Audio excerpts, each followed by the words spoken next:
Hello बच्चों, अगर आपने भी एम्स एमएससी नर्सिंग का एंट्रेंस एग्जाम दिया था तो आपको अलॉटमेंट का बहुत ज्यादा इंतजार रहा होगा कि एम्स एमएससी नर्सिंग का जो अलॉटमेंट रिजल्ट है कब आएगा।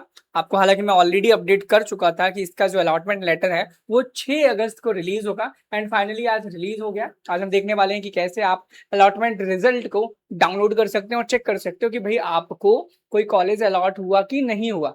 जस्ट हम सबसे पहले क्या करेंगे, एम्स की ऑफिशियल वेबसाइट पर आ जाएंगे और उसके बाद यहाँ नीचे स्क्रॉल करके आने वाले हैं। अकेडमिक्स कोर्सेज पर क्लिक करना होता है, आपको पता होगा, और AIIMS MSc nursing post graduate course है, इस पर क्लिक करते हैं एंड यहाँ पे एम्स एमएससी नर्सिंग के जैसे ऑप्शन पर आप आओगे, व्यू डिटेल्स पर क्लिक करोगे एंड यहाँ पर रिजल्ट पर जैसे ही आप क्लिक करोगे तो यहाँ पर आपको देखने को मिलेगा first round seat allocation result for MSc nursing courses eight AIIMS August 2026 26 session यहाँ पे आ चुका है। बाकी एम्स एमएससी को अदर कोर्सेज जो है उनका भी आ चुका है, ठीक है।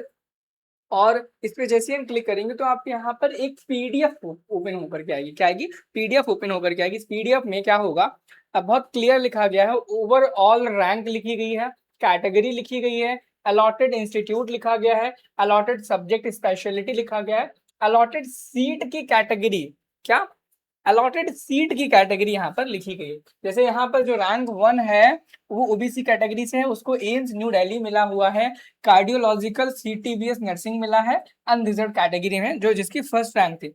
इसी प्रकार से आप अपने रोल नंबर को, अगर आप इस पीडीएफ को अपने फोन में ऑन करेंगे तो यहाँ पर एक सर्च का ऑप्शन आएगा। उस सर्च पर जब आप क्लिक करेंगे और आप अपना रोल नंबर एंटर करेंगे तो साइड में आप अपने रोल नंबर को ढूंढ सकते हो इस प्रकार से, और देख पाओगे कि भाई आपको कौन सा इंस्टीट्यूट अलॉट हुआ है या फिर कौन सा इंस्टीट्यूट अलॉट नहीं हुआ। जैसे रैंक 60 है, एम्स देवघर है, और यहाँ पे जब आप देखते जाओगे तो ओवरऑल रैंक पे 73 रैंक एंड यहाँ पर बहुत सारी कैटेगरीज को बहुत सारे रैंक्स पर, इवन यहाँ पे 230 रैंक ओबीसी को एम्स भोपाल मिला हुआ है।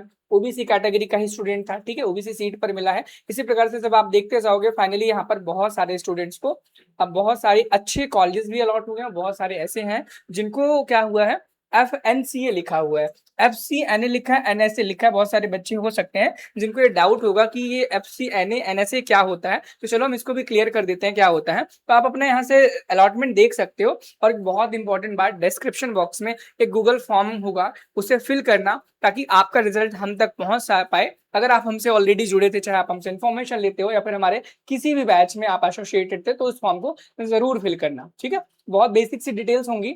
अब यहाँ पे सारी चीजों के नाम लिखे गए हैं बहुत ही क्लियर तरीके से कि जो शॉर्ट फॉर्म्स हैं उन शॉर्ट फॉर्म्स का क्या मीनिंग है, ताकि आप अच्छे से समझ पाओ उसको, ठीक है। यहाँ पे अभी मिल जाएगा, थोड़ा सा हम नीचे आएंगे तो यहाँ पे आई थिंक यहाँ पे इस बार इन्होंने नहीं दे रखा, लास्ट टाइम था। और जस्ट एक सेकंड में ढूंढ के फिर से अनपॉज करता हूँ। तो यहाँ पे नहीं लिखा हुआ मुझे मिल नहीं रहा, लेकिन इसका मतलब यही होगा फिल चॉइस नॉट अलॉटेड ही होगा, यानी कि जो भी सीट आपने फिल की थी पर आपके रैंक और आपकी चॉइस के अकॉर्डिंग वो आपको सीट नहीं मिली। तो गूगल फॉर्म एक बार आप जरूर भरना।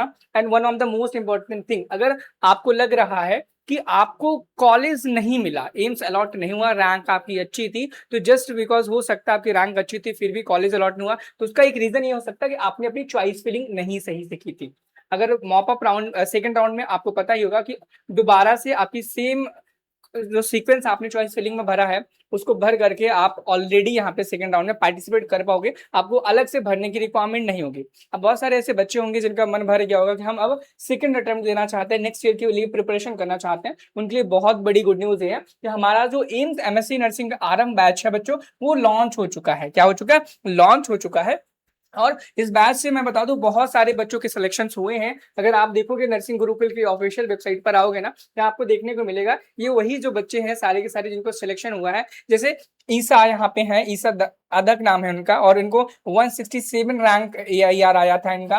एंड यहाँ पे ये आयुषी पांडे है जो कि सीनेट की एमएससी नर्सिंग में 13वीं रैंक आई थी, 13th रैंक आई थी। यहाँ पे आप देख सकते हो 112 एम्स में एमएससी नर्सिंग के लिए रैंक है। नुसरत जहाँ 82 रैंक है यहाँ पे सुकृति दास है 60 रैंक है, AIR 125। तो आप देख सकते हो यहाँ पे बहुत सारे ऐसे बच्चे हैं जिन्होंने अपने रिजल्ट मुझे भेजे हैं, ठीक। तो आप भी अपना रिजल्ट जरूर भेजना अगर आपका सीट अलॉट हो गया था। अगर नहीं हुआ है तो आप हमारे नर्सिंग गुरुकुल की इस आरंभ बैच को जरूर ज्वाइन करना, ठीक है।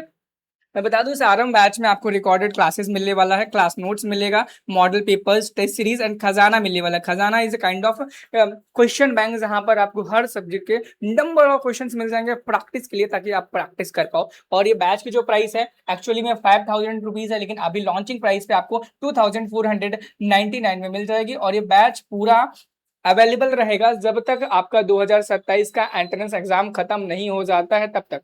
और आप नर्सिंग गुरुकुल के ऐप को प्ले स्टोर से डाउनलोड कर सकते हैं, और वहां पर आपको ये पेड कोर्सेज में आपको बैच मिल जाएगा। बाकी कोई दिक्कत परेशानी आती है तो किसी भी चीज के लिए आप हमारे इस व्हाट्सएप नंबर पर 9795020344 एनी टाइम आप हमसे कांटेक्ट कर सकते हैं, ताकि आपकी क्वेरी जो भी, चाहे काउंसलिंग से रिलेटेड हो या फिर कोर्स परचेस करने से रिलेटेड हो, वो हम आपकी क्लियर कर दें। चलिए मिलते हैं नेक्स्ट वीडियो में, ताकि हम वहां पर डिस्कस करेंगे कि अब आपको नेक्स्ट स्टेप क्या लेना चाहिए। क्या आपका सिलेक्शन हो गया तो ठीक है, अगर नहीं हुआ तो अब आपको क्या करना चाहिए।